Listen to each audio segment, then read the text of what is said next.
Goodbye. No! Oh, no. Oh. Kinda half saved it. Welcome to Hot Laps, where we put big names behind the wheel and in the hot seat. I'm Olivia Hartley, and today I'm joined by one of Formula One's OG content creators, Alex Gillion.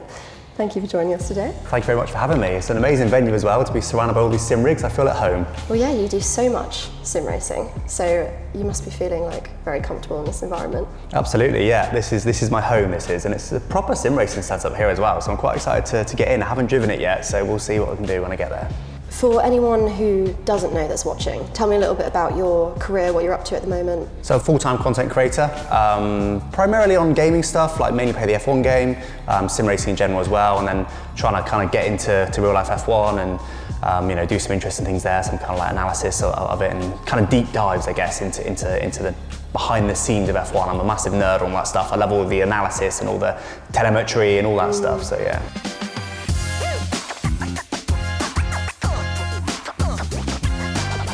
You're in the driver's seat now. How are you feeling? Feeling all right so far. Like Assetto Corsa is a bit tricky. I've turned all the assists off because I'm such a try-hard. I'm a full sweat, so all the assists are off. So that could end up biting me. We'll see. But yeah, feeling okay. Oh, well, that was a much faster reaction time than. It was a better start than Verstappen in real life, though, wasn't it? That was a very good start. Not bad. All right, let's try and not spin immediately. What I tend to do when I sim race is I start by overdriving and then dial it down, which is the exact opposite of what you should do, especially in real life. So I'm gonna try and do what I should do and build up to it. So how does the new car feel on a sim? Again, it's hard to judge. Like, I think it'd be just how the F1 game does it. It's hard to judge for me because I'm not used to Assetto Corsa that much really. So. For the most part though, it feels good. I mean, these guys that make these mods for these games are unbelievably talented. Like, they make full like physics engines basically. It's just absolutely insane what they do. So, yeah. Have you always been an F1 fan? Pretty much, yeah. Like my mum was big into F1. 2007 when Lewis Hamilton got into F1 is when I really properly got into it. Like I was watching it before that, but it was very much a thing that my mum was watching and whatever. But then Lewis Hamilton coming in, being this young rookie, just going up against Fernando Alonso in his first season, being British as well, obviously. I think being from a disadvantaged background as well was another big thing, rather than just another rich guy coming in and just being there because whatever. It's like coming from properly, the roots. So that's really grabbed me into F1 to see that. And then obviously I was a Hamilton fan for a few years. That was 2007, and then since then I've just been an F1 fan, I guess. Not any particular team or driver really. Well, I'm trying to get into supporting a driver because I think it's more fun. Last year I was a Piastri fan, which didn't end how I'd hoped. It looked like that was going to work well for you for most of the season. Exactly. I guess I'm just cheering for the underdog. That's what I'm doing. But weirdly this year, cheering for Lewis Hamilton. Somehow he's become the underdog despite his amazing success and his amazing talent. Now he's he shouldn't be beating Charles Leclerc. Everyone wrote him off in the previous era, he's not going to do it. So so now if he can beat Charles Leclerc over a season, especially to a championship, that comeback story with Ferrari as well in his 40s, just that story would be amazing. So yeah, I guess I'm an underdog supporter. Well, we had Perry McCarthy on as one of our recent guests, who was the original Stig from Top Gear and also is an ex-F1 driver himself. He did a 140.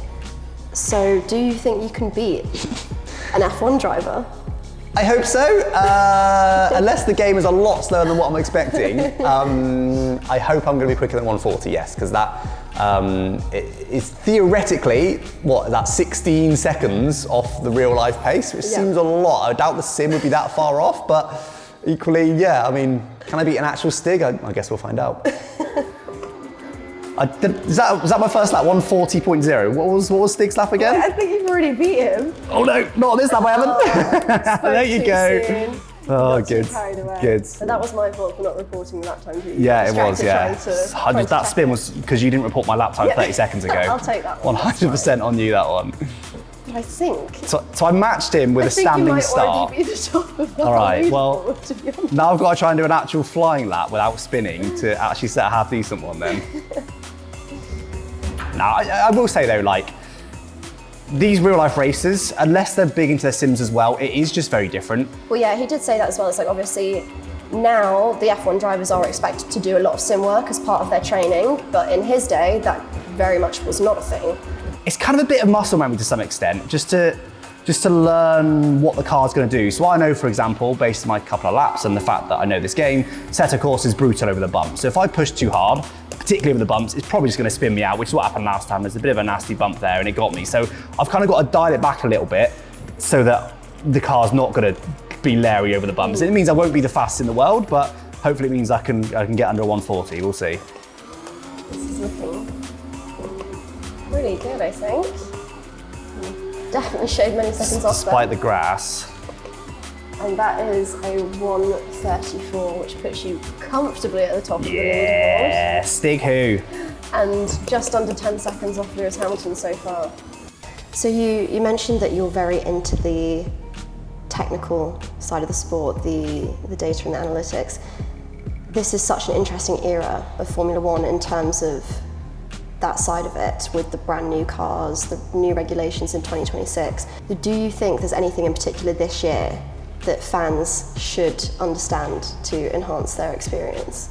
Well, it's a fascinating question in 2026 because it's been a very divisive rule change. Personally, I love it. I'm absolutely loving the 2026 rules. A lot of people hate it. I do think a lot of that is fed by the drivers, in particular outspoken people like Max Verstappen. Yeah. Who says that he'd be saying this no matter if he's winning or not, but going from having the best car that handles amazing to not only just being down in positions, but also a car that handles badly. You can see on the onboards, it just looks horrible to drive. Obviously they built their own engine, they've done a pretty good job actually, but ultimately just aren't quite on the pace. So I do think it's important for fans to understand the battery to some extent, not nerdy details, but most people just write it off as artificial racing, right? That's a really common criticism at the moment. It's just artificial, no, it's rubbish. Or you get past and then it's just an automatic overtake again. But the bit they're missing for me is that it's tactical up to that point. Yes, if I'm a driver and I burn all my battery to get past somebody and I've got no battery left, it probably is going to overtake me. Then I've just been dumb as a driver. That was bad tactics by me as a driver. No different to previous eras where it would have been if I turned my engine up too high and it blew up, or if I burnt too much fuel and ran out of fuel, or if I used too much tyres and then my tyres died at the end of the stint. It's always been the same. It's just now much more sector by sector instead of stint by stint. Yeah. Look, it's fascinating, it's interesting. There's lots of conversations to be had around it, and I think F1 have done a great thing by introducing these regs. The engine room is powered by our friends at Betway, your home for weekly free bets, free spins, and so much more. Don't miss out, head to Betway today. Please find the link in the description below.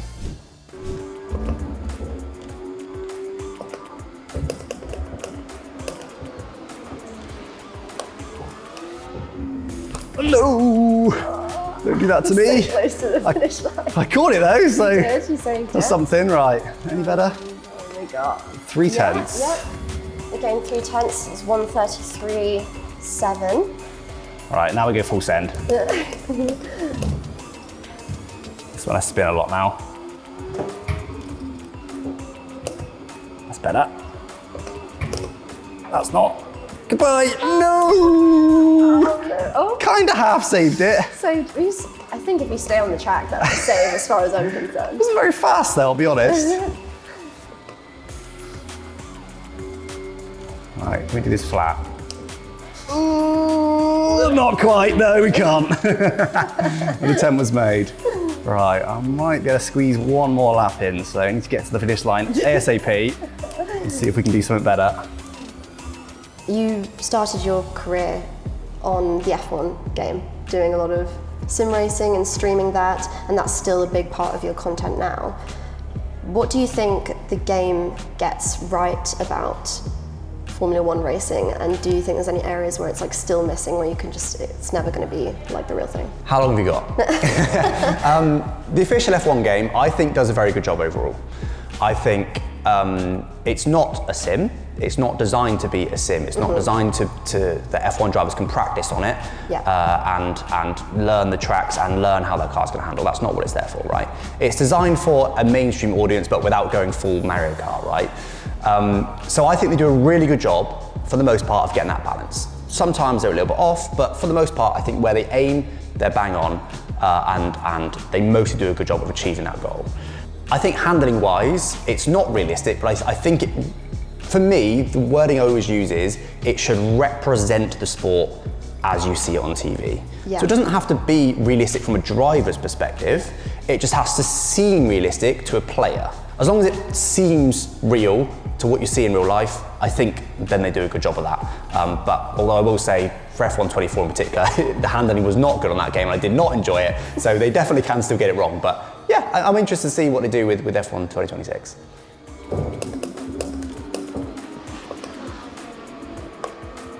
I'm quiet now. I was going to say, quiet now that you're focused. I'm actually pretty good at that. I do normally just talk. I don't find it affects me that much, like a little bit, but a very, very small amount. Some people like can't speak at all while they're driving, but I'm all right. Little lift that time, beautiful. All right, this is probably, I don't think I've got a delta, but this is probably quite a lot faster, so I don't want to mess this up. Yeah, I think this is looking pretty good. Don't spin here again. All good. Bit cautious now. I want to complete this lap. It's a big improvement. Corner. Oh, there you go. That should be a lot better, hopefully. Oh, not quite in the 32s. Oh, you did shave off another 7 tenths. Not a world record by any means. People can go a lot faster than that, but that was a decent lap. There was no major mistakes. I'll take it. I thought that was impressive. I mean, you are officially 7 seconds faster than an ex-F1 driver. How does that feel for the ego? I mean, it's always great for the ego, absolutely. I think if you get like a sim racer, a proper sim racer, or like an esports driver in, then you'll see a whole different level again. It's so interesting, these sort of things. Like, you know, I play the game hundreds of hours, right? And I'm half decent at it, but the esports guys are still like a second lap quicker than me, even on my home game. So if you get someone in that's used to this and drives that, they'll be a couple of seconds quicker again, easily. Well, congratulations for putting yourself at the top of our leaderboard. I hope you've enjoyed your experience. Do you feel good? I do, I feel good. I feel like I should bring out like the Vettel finger or something, a bit of a throwback. Yeah, you need like some kind of pose, T-pose, the finger. I have not got that much aura, but I'll take top of leaderboards for now.